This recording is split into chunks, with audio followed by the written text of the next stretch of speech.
Mais qui sont donc ces médiums? Est-ce que ce sont des gens spéciaux ou est-ce que c'est finalement monsieur et madame tout le monde? Aujourd'hui, je te propose d'aller explorer des questions en lien avec la médiumnité avec Cathy. Cathy, qui est une femme que j'accompagne dans l'un de mes programmes business et qui est également photographe. Donc, son approche est très simple et j'ai vraiment envie de t'emmener moi dans cet espace de simplicité. Donc, bienvenue à toi pour ce nouvel épisode de Take It Easy où on parle de médiumnité.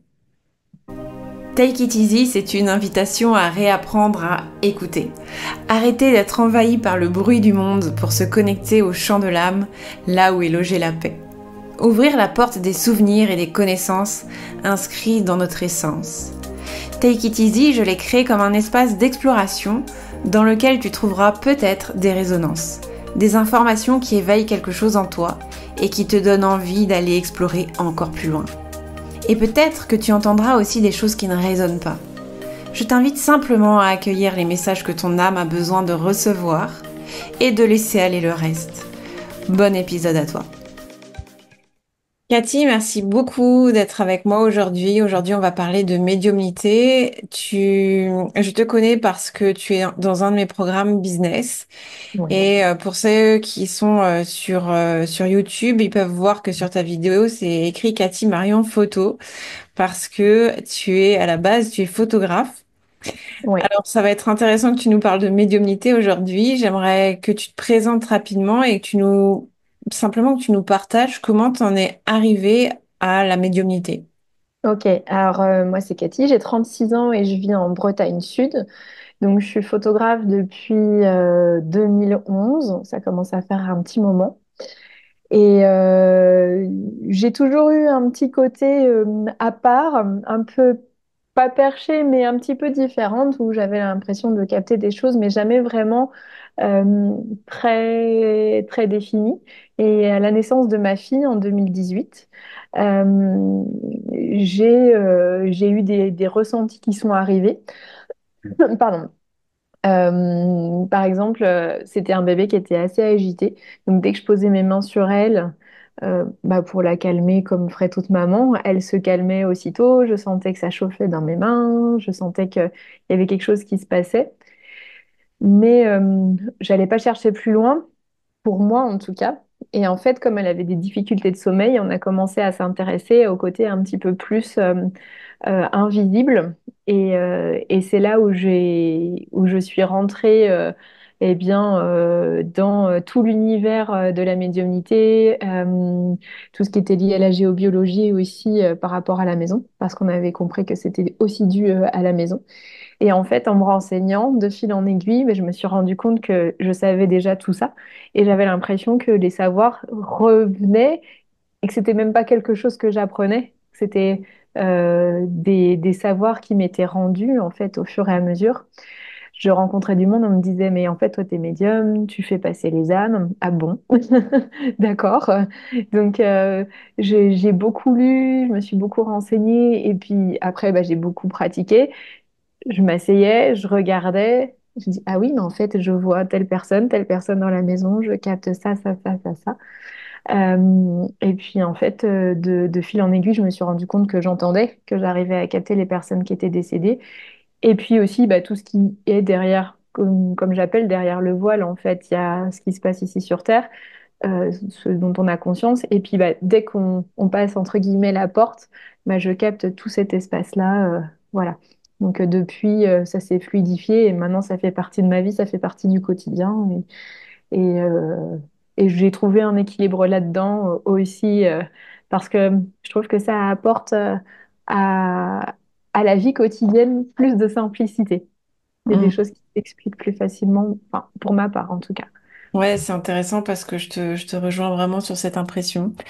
Euh, Ta fille a quel âge pour qu'on sache à peu près depuis combien de temps tu pratiques tout ça? Elle a 6 ans et demi, donc elle est née en 2018. D'accord, très bien. Quand tu dis je vois les personnes décédées, parce que souvent on dit je vois. Mais il y a différentes façons de voir. Tu vois, il y a des gens qui vont percevoir, il y a des gens qui savent, mais c'est pas quelque chose de, c'est pas, ça passe pas par l'œil. Alors toi, quand tu dis je vois, qu'est-ce que tu entends par je vois? Oui, c'est ça, ça passe pas par l'œil, c'est je perçois comme un flash, comme une pensée. Et Mhm. parfois, quand c'est vraiment très présent, je le vois comme la route quand il fait très chaud, là, vous savez, tu Ouais. sais, Au-dessus. pardon, tu vois au-dessus que ça a fait un mirage un petit peu, et ben là, c'est un petit peu ça. Ou alors sur le côté, là, par contre, je vois des choses passer. Dans ma maison, ça se balade. C'est pas parce que je suis médium que je vais forcément avoir une maison qui va être hyper clean. Mais je vois souvent le soir, je suis couchée, je vois que dans le couloir, ça passe. Mhm. Non, vous rentrez pas dans la chambre. Déjà, vous êtes dans le couloir, c'est déjà bien. Mais voilà, là, je les capte comme ça. Mais pas, je les vois pas comme toi, je te vois. Oui. Je sais qu'il y en a qui voient Mhm. exactement comme ça. Et Ouais, c'est, pour le coup, je m'estime chanceuse de ne pas voir avec cette précision-là parce que je pense ouais, que je c'est assez comprends. perturbant. Ouais, ouais, carrément. Euh, Moi, je perçois de la même façon que toi. Et est-ce que tu perçois aussi des visages, des vêtements, enfin tout ce qui va te permettre de donner de l'information finalement à la personne qui est en face de toi? Mm. Alors, pas sur un premier abord. Mhm, J'arrive à doser l'intensité où je vais percevoir, donc je vais me concentrer de plus en plus et là, je vais avoir vraiment des informations. mhm. Mais tout ce qui est vêtements, il faut vraiment que j'aille me concentrer. Et en fait, j'en vois pas toujours la nécessité. Donc moi, je vais aller chercher d'autres informations. Je vais capter d'autres informations plus sur l'émotionnel, la façon de se mouvoir, de se comporter et les expressions. Ok, très bien. C'est intéressant parce que l'information qu'on reçoit, elle dépend aussi de notre sensibilité. Et ça, c'est Mm. parce que moi, je sais que les défunts m'emmènent dans leur intérieur parce que je suis assez sensible aux décorations des maisons. Ouais. Et je pense que, ouais, je pense que du coup, c'est l'information que je reçois parce que du coup, je vais pouvoir parler d'un intérieur. L'intérieur Mm. est comme ci, comme ça, et ça te parle. Et la personne est habillée comme ci, comme ça. Donc, c'est intéressant parce que on perçoit l'information aussi en fonction de nos sensibilités. Complètement. Mm. Ouais. Euh, J'aimerais te poser une question parce que aujourd'hui, j'ai eu un email. Dans mes accompagnements business, j'allie l'intuition et la stratégie. Et quelqu'un me disait, quand on s'ouvre à... Et donc cette personne me disait, waouh, ça me donne tellement envie, mais il y a une partie de moi qui a très très peur parce que je me dis que si je m'ouvre à ça, effectivement, je m'ouvre à tout ce qui me soutient. Et tu en parlais tout à l'heure, au quotidien, ça fluidifie les choses. J'ai l'impression que ça rend le quotidien plus simple. Mais je m'ouvre aussi au négatif. Qu'est-ce que tu en penses, toi, de ça?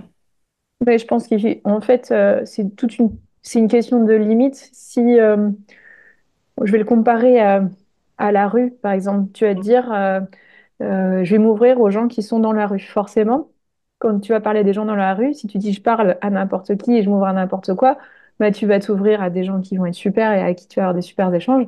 Puis tu vas tomber sur des gens qui vont vraiment te bousculer. Donc Mhm, si tu as envie de t'ouvrir, ouvre-toi, mais place des limites. Je veux dire, c'est pas parce que ça fait partie de l'invisible que tu ne peux pas mettre de limites. mhm, Tu fixes ta propre limite, tu sais que tu veux pas avoir affaire à certaines présences parce qu'il faut pas se le cacher, on a des présences qui sont pas toujours très très très positives. Mais si tu es sûr que tu es droite dans tes bottes, que tu sais où tu vas et ce que tu laisses pas passer, bah, c'est OK.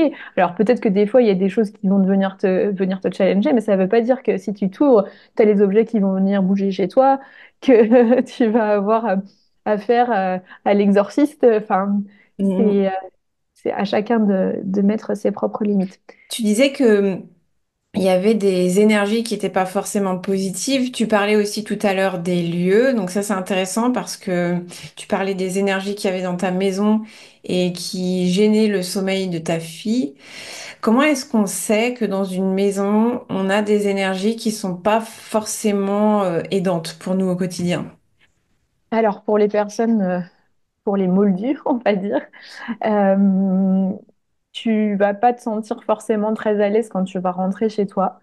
Alors ça peut être pour plein de raisons, hein, la décoration, toi qui es sensible, les souvenirs, etc. Mais globalement, si tu sens un changement quand tu vas à un endroit dans une pièce, Mhm. là tu sais qu'il peut y avoir un déséquilibre. Mhm. Si les gens ont des enfants en bas âge et que les enfants disent, Maman, j'ai vu quelqu'un dans le coin de la chambre, là, il m'a parlé, le monsieur avec le chapeau. Il faut peut-être creuser, en fait. Mhm. Pardon, il y a des gens qui ont très peur de ça, qui disent, mais non, tu inventes. Ouais, mais les récits, moi que j'ai eu, les gens qui m'ont contacté pour les aider, Mhm. euh, il n'y a pas que de l'invention, en fait, hein. Et je pense qu'il faut savoir nuancer, mais à partir du moment où on a un sommeil qui est compliqué, on se sent pas bien dans sa maison, on a l'impression qu'on habite chez quelqu'un d'autre, qu'on a l'impression que l'histoire ne nous appartient pas, qu'on on n'est pas la bienvenue chez soi. On fait beaucoup de cauchemars aussi, toujours dans les mêmes pièces. C'est qu'il y a peut-être quelque chose à aller travailler. Alors aussi, si les objets bougent, bah alors là, on est sur un autre niveau. Et pour le coup, il faut faire intervenir quelqu'un parce que là, c'est qu'on a laissé passer des entités qui sont pas forcément très sympas et il faut aller rééquilibrer tout ça. Ok. Euh, il y a quelque chose qui m'a interpellée dans ce que tu disais. J'ai eu, enfin, tu parlais des expériences que tu as eues avec les gens. Est-ce que tu peux nous citer un exemple? Parce que tu disais, il y a des gens qui m'appellent pour que je les aide. Est-ce que tu as un Mm. exemple? Mm. Alors, juste, je précise que je suis formée en géobiologie, je me suis formée en Alsace, dans ta terre natale. J'ai des protocoles et j'essaye d'amener les gens dans leur maison vers un équilibre. Mais par exemple, j'ai le cas une amie, sa fille est ouf, très, très, très ouverte. Elle avait pensait que c'était sa mamie qui venait la nuit, lui dire mais tu dois faire ci pour ta maman, tu dois faire ça. Donc sa maman est très ouverte, elle m'en a parlé, et je dis bah moi je ressens en effet qu'il y a quelqu'un qui est en train de parler avec ta fille, mais c'était pas sa grand-mère, c'était une personne, une entité qui se faisait passer pour une grand-mère, et on est sur autre chose que de l'humain. Là en fait pour le coup il faut pas que cette entité reste. Mais moi, ce que j'aime faire dans mon travail, c'est emmener les gens à intervenir eux-mêmes quand c'est possible. Parce que si les énergies sont venues, souvent, c'est parce que les gens leur ont permis inconsciemment.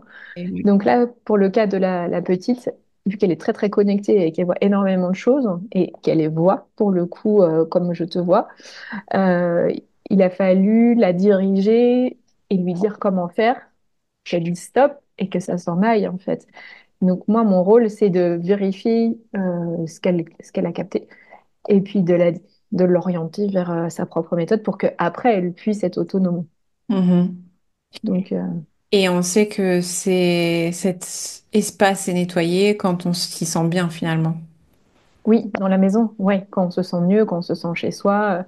Alors parfois, il faut une ou deux fois et il y a plein de raisons qui font qu'une maison peut être chargée et c'est pour ça que c'est important d'étudier chaque cas parce que ça peut être des mémoires qui remontent à longtemps, qu'on va aller chercher dans les strates en fait de la Terre. On va redescendre pour aller chercher dans les mémoires, donc il va falloir aller libérer. Ah si, j'ai un exemple qui est assez rigolo. On m'avait demandé d'intervenir sur une maison qui était en travaux parce que la plomberie sautait tout le temps. Donc il a fallu aller chercher dans les mémoires. Et en fait, je suis remontée sur un jeune homme qui avait été menotté. Alors, la date, l'espace-temps, je ne sais plus trop. Pardon, je pense que c'était les années 1800, 1900. Et en fait, il y avait une boucle, un espace-temps qui se répétait encore et encore. À chaque fois, il essayait de se dégager. Il était accroché à la gouttière extérieure, enfin, à un espèce de tuyau qui descendait. Et à chaque fois qu'il se libérait, eh bien, il y a la plomberie, C'était la ici et conscience. maintenant, qui sautait. Et je suis intervenue, j'ai libéré, on l'a sorti de la boucle et on n'a plus aucun problème maintenant. Waouh, c'est vraiment étrange, hein. Ouais. Faut vraiment être ouvert à ce genre de choses ou se dire bah pourquoi pas. C'est marrant parce que tu parles de ça. J'ai des amis qui sont en train de rénover une maison là, qui a été inhabitée pendant facilement. Le propriétaire dit 2 ans, mais ce serait plutôt du 4 5 ans. Et la petite fille voulait pas rentrer dans cette maison. Elle disait moi je rentre pas dans cette maison. Donc, on leur avait conseillé de déjà commencer par faire un bon gros courant d'air. Mm. Et c'est vrai que lui, il s'est fait toucher l'épaule, enfin des petites choses comme ça, tu vois. Une maison qui n'avait pas été habitée pendant longtemps. Et ils ont une fille qui est très, très, très sensible à tout ça Ouais. et qui maintenant rentre dans la maison. Donc, ils se sont C'est dit, bon, mieux. c'est mieux, c'est toujours pas à 200%, mais c'est mieux. Donc, et c'est pas Ils ont- forcément, il n'y a pas forcément, il n'y avait pas forcément l'ouverture de se dire une maison peut être habitée. Donc, c'est intéressant de voir comme les mentalités, elles changent aussi, quoi. Oui, les gens s'ouvrent. Mais Ouais. parfois, ils n'ont pas le choix, en fait. Hmm. Et ils n'ont pas fait nettoyer leur maison, du coup, parce que se faire toucher l'épaule, Si, si, bon, ils l'ont ouais, nettoyé. Ouais, ouais, donc c'est mieux. Mm. ouais. Mais moi aussi, ça m'est arrivé de me faire toucher le pied, moi. Il m'est arrivé plein de choses, hein. Et moi, je l'ai perçu comme, tu sais, il y a autre chose. Comme si c'était un appel de l'autre côté, juste pour me montrer qu'il y a autre chose. Pas forcément Oui, pour me faire peur, pas forcément parce que ma maison était pleine d'énergie négative, mais plutôt comme, il est temps que tu te réveilles maintenant et on va te montrer, mm. tu vois. Ouais, tu sentais que c'était pas, on t'a pas touché dans le mauvais sens, mais tiens, viens, on rentre en Ouais, communication, quoi. on peut te toucher, on peut te faire entendre des choses que personne d'autre n'entend que toi. Bon, après, il y avait des trucs très classiques, hein, les lumières, l'alarme incendie qui s'allume que quand je suis en dessous, des choses comme ça. Ça s'est arrêté à partir du moment où je me suis dit, OK, maintenant je vais me former. Et Oui, part- tu vois, à partir du moment où je me suis formée à la médiumnité, j'ai plus eu grand-chose en fait, hein, de comme ça, hein. ouais, mais t'as plus besoin qu'on te prouve aussi que ça Ouais, existe. c'est ça. Ouais, c'est Parce ça. que les signes, ils viennent aussi te dire, bah, tu veux pas nous croire, mais alors tiens, viens, on va te montrer que si. Exactement. J'ai envie de te poser quelques questions. Ce sont Ouais, les questions les plus posées sur Google. OK? très bien. Alors, bien sûr, tu vas y répondre depuis ton espace à toi, tes filtres à toi, et c'est vraiment ce qui m'intéresse. La première question, c'est quels sont les signes de médiumnité? Comment est-ce qu'on sait qu'on est médium? Euh,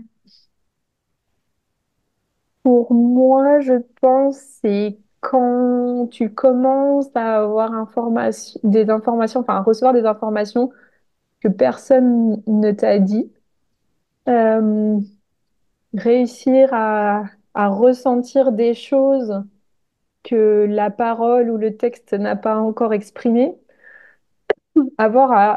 accès à une information plus. OK. Autant sur du vivant que des personnes qui ne sont plus là, du coup. Ouais, et puis le vivant avec autorisation, bien sûr, hein, Ouais. mais oui, oui, ouais, ouais.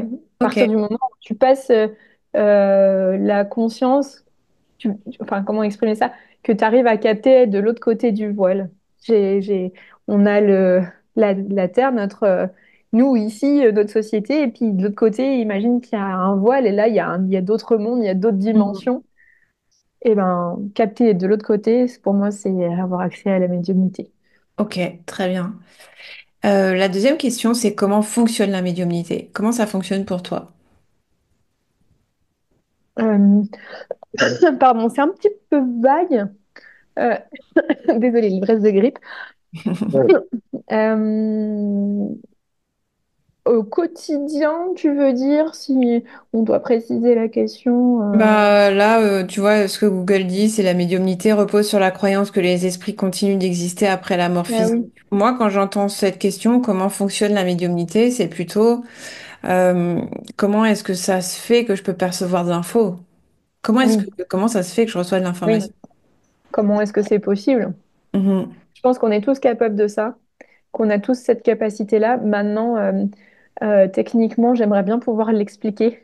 Je sais pas.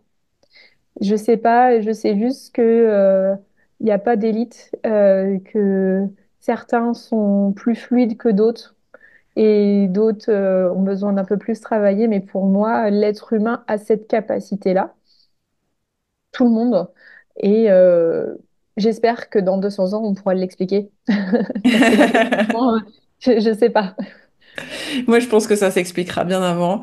Ouais. Et plutôt comme juste tu le dis, c'est tout le monde là, plutôt comme une capacité naturelle. Et c'est juste, c'est intéressant ce que tu disais en préambule où tu disais, en fait, j'avais la sensation de rien apprendre, mais plutôt que c'était un savoir qui se réactivait. Et je pense que c'est comme ça que fonctionne la médiumnité, en fait. C'est quand on revient réactiver ce savoir qu'on a oublié avoir. Mais c'est intéressant que tu parles d'élite. Parce que je suis bien d'accord avec toi, il n'y a pas d'élite. Je pense qu'il y a des gens qui en ont conscience, d'autres qui en ont pas conscience, des gens qui l'exploitent à son maximum, d'autres qui ne l'exploitent pas vraiment. Mm, mm. Comment est-ce que les gens viennent à toi? Avec quel type de questions ils viennent à toi? Euh, alors moi j'ai choisi de ne fonctionner maintenant qu'avec le bouche à oreille pour la Mhm. médiumnité. Je me sens beaucoup plus en accord là-dessus, donc je laisse complètement faire et en même temps ça me permet d'expérimenter ça. Je trouve ça Mhm. très fun. Euh, Moi les gens ils viennent me voir pour être rassurés. Alors c'est toujours ce qu'on disait tout à Mhm. l'heure, c'est ce qui nous correspond nous. Sur le côté émotionnel, sur comment vont leurs défunts. Mhm. Euh, de l'autre côté, où ils sont rendus, Ouais, pardon, ils ont des messages à faire passer. Et souvent, la médiumnité, la communication avec les défunts vient rassurer plutôt ceux qui restent que ceux qui bien sûr. sont partie. Parti. Ouais, mais les gens viennent avec globalement cette attente-là et puis ils repartent en comprenant que en fait ils sont pas séparés de leurs défunts, qu'il y a Mhm. toujours un lien qui existe, que le lien il est juste différent et souvent ils repartent avec du boulot parce que les défunts de l'autre côté souvent soit ont besoin d'un petit coup de pouce ou ont demandé un renseignement ou un service et pour que la personne qui reste ici puisse avancer. Euh, enfin, voilà, des fois, le fait que le défunt soit un petit peu, pas bloqué, mais un peu ralenti dans son avancée, peut ralentir la personne qui est Ah restée ouais, et qui l'aime. Ouais. Mm, mm. ok. Et quand tu disais les gens viennent à toi pour savoir comment vont leurs défunts, en général, qu'est-ce que tu peux tirer comme conclusion sur qu'est-ce qui se passe de l'autre côté?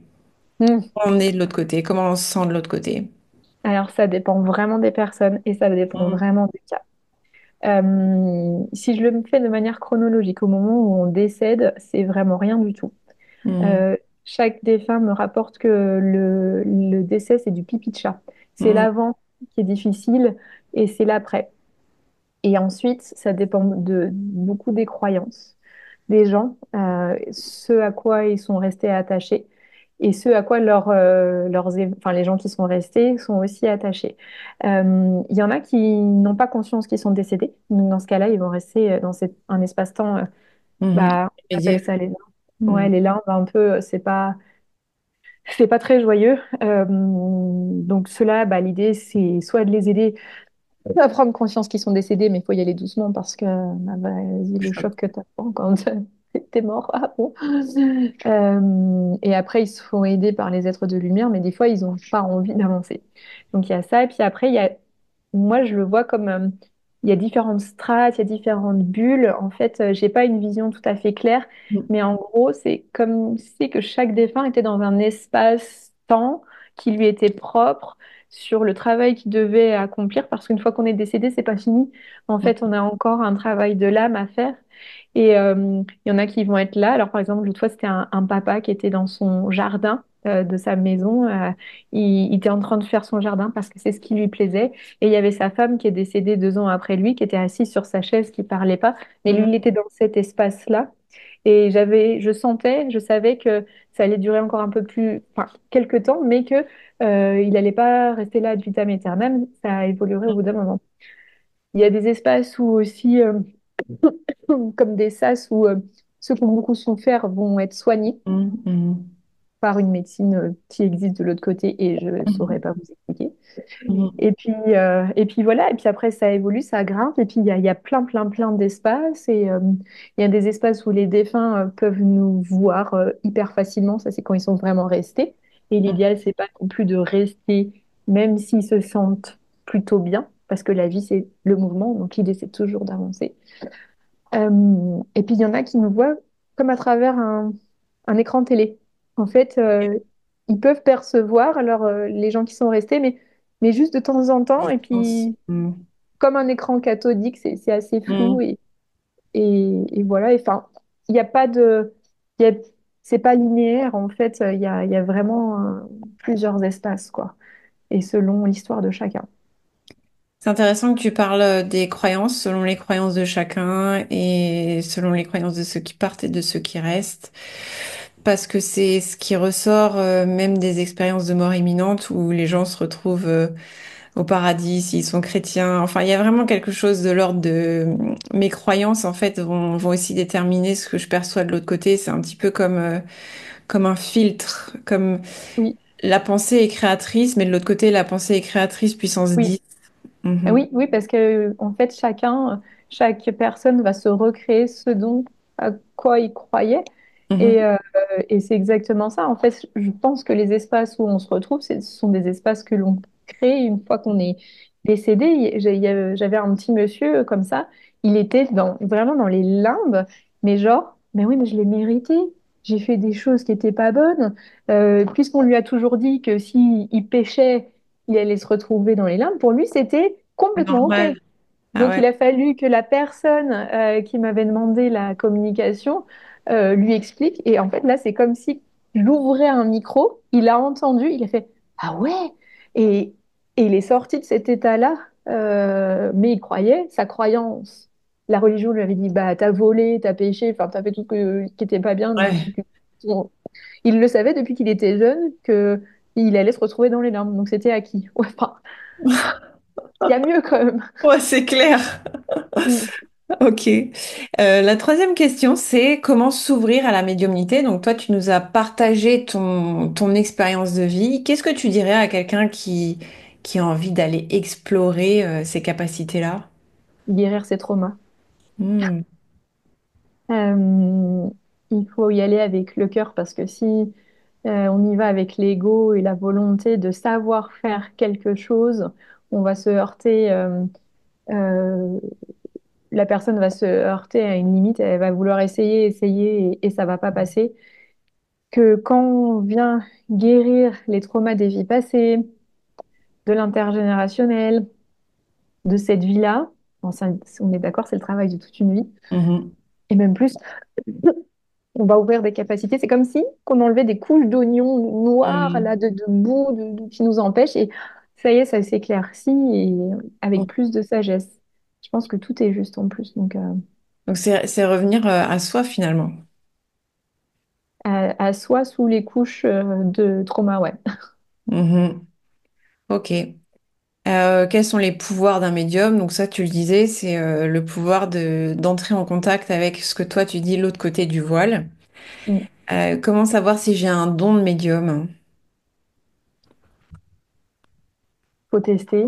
C'est, Tu nous ouais, je disais pense. que pour toi, tout le monde a ces capacités-là. Donc à partir du moment où tout le monde les a, est-ce qu'on peut vraiment parler de don? Moi, je me pose la question. Bah, non, c'est pas un don, mais est-ce que tu as besoin de passer par un apprentissage parce que tu vas savoir faire du pain si tu prends des cours de boulangerie? Mhm. Mhm. Et au niveau de la médiumnité, est-ce que tu as déjà un petit truc, oui, Mhm. non, alors globalement, les gens, tout le monde, oui. Quand on est assez sensible et qu'on a une sensibilité assez accrue, on a un peu cette faculté-là, mais il faut tester en fait, avec toujours l'accord de la personne ou de l'animal sur lequel on veut Ouais, tester, quoi. complètement. Qu'est-ce que tu aimerais ajouter sur ta vision de la médiumnité? Parce que on est bien d'accord que, enfin, ce que j'avais envie de faire avec cet épisode, c'est vraiment de démystifier la médiumnité. T'as pas, t'as pas vécu de trucs traumatisants ou t'as eu des esprits chez toi qui te, enfin, voilà, des trucs flippants. T'as pas, tu t'as senti, il y avait quand même eu un début de gêne, c'est ce qui a éveillé quelque chose chez toi. Donc il y a eu ce moment de déclic. Mais en même temps, tu parais, enfin pour ceux qui te voient sur YouTube, t'es dans ta cuisine, il y a rien, il y a pas d'ange, il y a pas d'arc-en-ciel, il y a pas Mm, mm. d'attrape-rêve, il y a pas de, enfin il y a pas tout le folklore qu'on peut mettre autour de la médiumnité. Il y a pas de boule en cristal, il y a rien en fait. C'est juste chez De toi. décochis. Ouais, donc Ouais, ouais. et c'est vraiment ce que j'avais envie de montrer, c'est que quelque part.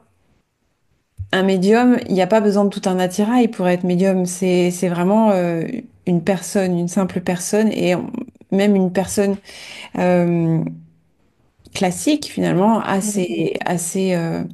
enfin classique. Personne n'est classique, mais tu vois ce que je veux dire, Oui, c'est pas tout le dans le folklore autour. sociétal, quoi. Ouais. Ouais. Il n'y a pas tout le folklore autour et tu as ces capacités-là. Qu'est-ce que tu aimerais ajouter, toi, sur l'intérêt d'aller s'ouvrir à la médiumnité? Tu en as déjà un petit peu parlé. Avec ce truc de ça facilite la vie au quotidien. Qu'est-ce que tu pourrais nous dire de plus à ce sujet-là? Moi, c'est vrai que c'est comme toi, j'ai envie de démystifier, dire que ça fait partie du quotidien, que c'est simple.